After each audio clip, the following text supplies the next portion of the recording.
Hey guys, Dean here from fitnessnetworking.com, and today I'm going to run through the different types of stretching.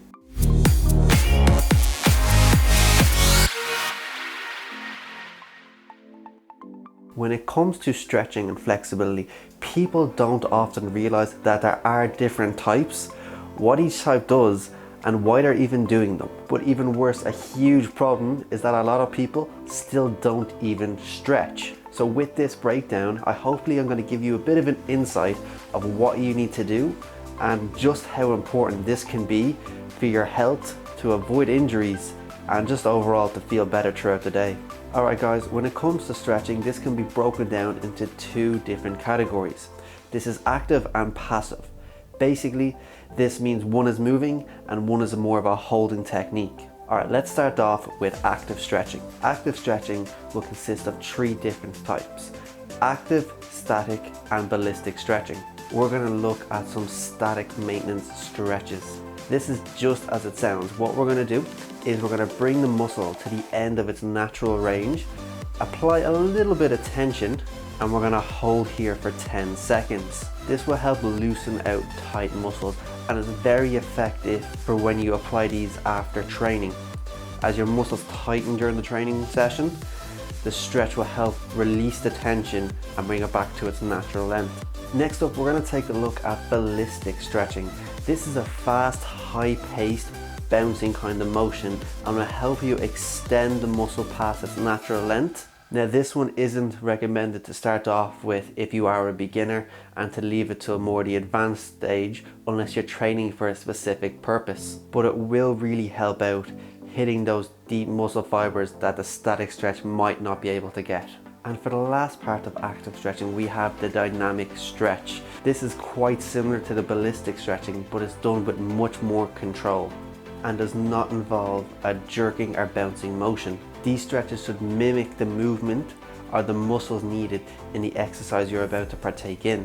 With this stretch, you're going to be aiming for around 10 to 15 reps and gradually increase the range of motion as you go on. A good example of this one is the leg swings or leg rotations. By slowly increasing the rotation height or the leg swing height each rep you continue on. Next, there's passive stretching. This will contain two different types: basic static, and we also have PNF stretching, which is a holding technique. When it comes to passive stretching, this will use an external force to assist you in that stretch, whether either it's an object or a person. This will help you apply pressure past the normal range of motion. The main downside with this one is that you will generally need another person with you, or you need to know how to do it correctly. The first one we're going to take a look at is static development. And this one is used to increase the length of the muscle fibers and increase the range of motion within a joint. So if you're trying really hard to achieve a certain stretch or position, or want to increase your flexibility mainly in one area, this will be the type of stretching you need to do. To perform this stretch, you're going to bring it to the point of tension. You're going to hold for a couple of seconds, then you're going to let the muscle relax, and then you're going to push a little bit more past that point of tension originally, hold for a couple of more, and you're going to repeat this process. You should hold this one for around 10 seconds each time, or until you start to feel a reduction in the tension in the muscle. A good example of this one is just a simple going down to touch your toes. Go down as far as you can. Once you feel that tight hamstring kick in, hold it for 10 seconds, come back up, relax, go back down for another 10 seconds. Just keep pushing that little bit of tension until you feel it relax. Also, it is a good idea not to push past the point of tension by too much, because this could cause an injury if you're forcing the muscle to stretch to a point where it's just not capable of. So when we talk about finding the tension, it should just be a light pull or really light, nothing that feels any pain or discomfort. Okay, last but not least, we are going to take a look at PNF stretching. This is a form of stretching that's going to use an isometric contraction, which just means holding it and squeezing it till the point where it starts to fatigue before the stretch is applied. By having the muscle be a small bit fatigued, it will allow less contraction in the muscle fibers for the muscle to be stretched out further. This is one of the best type of stretching for post-exercise, especially if you're in a sports environment. Okay, to perform this one, what you're going to do is you're going to bring the muscle to the point of bind until you feel that tension. You're going to hold it for 10 seconds.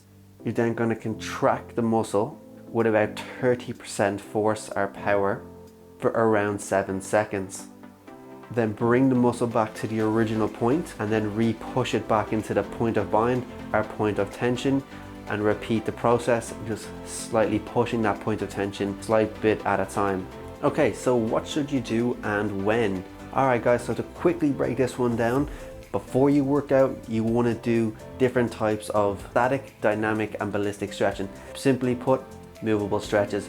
Give you an example here, it's just simple wrist rotations, neck rotations, ankle rotations, leg rotations, even arm rotations. When it comes to post stretching, what you want to do is different static holds and holding for a period of time, allowing the muscles to go back to their natural form after a workout of tightening the muscles. Each stretch should usually be held for at least 10 seconds. If you're looking for any examples of this type of stretching, click the link in the description below or go to fitnessnetworking.com. We'll give you a full tutorial and go through different exercise demonstrations and show you how each one is done correctly. When it comes to stretching, it should be done by pretty much everyone, unless there's an injury restricting you from doing so. Even if you're not going to the gym, even if you don't have fitness goals, stretching can make such a huge difference in the everyday life of an individual. For example, a lot of the people I work with usually come from an office setting who sit at a computer for 8 to 9 hours a day. Once they do this and they're hunched over, their back is tight, their hips are tight, everything is feeling cramped up. If they just stretched out once to twice a day, they'd feel so much better about themselves, so much more awake, so much looser just doing day-to-day tasks. This is also a good thing for the mental side of things, because once you take that break from your busy life schedule and just take a couple of minutes, just 3 to 5 minutes for yourself, by going out, stretching, relaxing the muscles of the body and clearing your mind, can also have huge benefits. Because a lot of people seem to forget that we only do have one body, so we really need to take care of it. Make sure everything stays loose, everything stays active, and everything stays injury free, and that we don't cramp up or hurt our bodies in any way that could affect our health. If you are looking for any stretching routine or just want a full body one, or would like to know which stretches to do and how to perform them pre and post stretching, go to fitnessnetworking.com and then check out our stretching column. This will take you through the various types of stretching and which one is best for you. And we'll go into greater detail about how to perform the stretch.